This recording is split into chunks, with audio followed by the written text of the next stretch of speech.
ഇസ്ലാം പഠിപ്പിക്കുന്നത് അള്ളാഹു മനുഷ്യരെ പുരുഷനും സ്ത്രീയും ആയി സൃഷ്ടിച്ചതാണെന്നാണ്. അവൻ പുരുഷനെയും സ്ത്രീയും സൃഷ്ടിച്ചു. ഖുർആൻ 53-ാമത്തെ ആയത്തിൽ പറയുന്നുണ്ട്. കുന്ത ഇന്റർസെക്സ് ഇസ്ലാമിന്റെ അംഗീകാരം. ജന്മസിദ്ധമായ ലൈംഗിക അസ്പഷ്ടത ഉള്ളവരെ ഇസ്ലാമിൽ കുന്ത എന്ന് വിളിക്കുന്നു. ഇവർ പാപികളല്ല. അവർക്കായി ഇസ്ലാം നിയമങ്ങൾ നിശ്ചയിച്ചിട്ടുണ്ട്.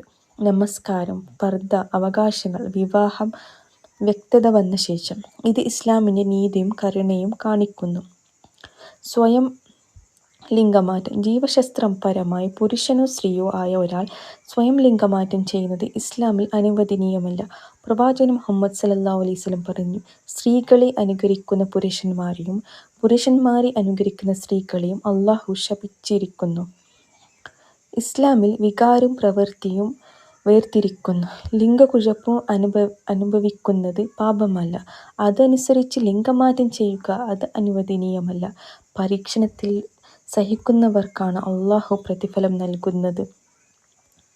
ജന്മസിദ്ധമായി കുന്ത അവസ്ഥ സ്ഥിരീകരിക്കപ്പെട്ടാൽ ലൈംഗിക വ്യക്തതയുള്ള ചികിത്സ ഇല്ലെങ്കിൽ ശസ്ത്രക്രിയ പല ഉലമാകളും അനുവദിക്കുന്നു.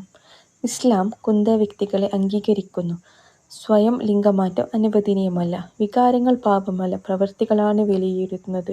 എല്ലാ മനുഷ്യർക്കും ബഹുമാനവും കരുണയും അനിവാര്യമാണ്. അള്ളാഹുവിന്റെ വിധി നീതിയും കരുണയും നിറഞ്ഞതാണ്.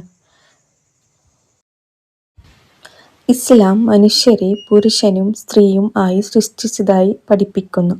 ജീവശാസ്ത്രപരമായി പുരുഷനോ സ്ത്രീയോ ആയ ഒരാൾ സ്വയം ലിംഗമാറ്റം ചെയ്യുന്നത് ഇസ്ലാമിൽ അനുവദനീയമല്ല. എന്നാൽ ജന്മസിദ്ധമായ ലൈംഗിക അസ്പഷ്ടത കുന്ത ഉള്ളവർക്ക് ലൈംഗിക വ്യക്തതയുള്ള ചികിത്സ അനുവദനീയമാണ്. ലൈംഗിക കുഴപ്പവുമായി ബന്ധപ്പെട്ട വികാരങ്ങൾ പാപമല്ല. പക്ഷേ ഇസ്ലാം പ്രവൃത്തികളെയാണ് വിലയിരുത്തുന്നത്.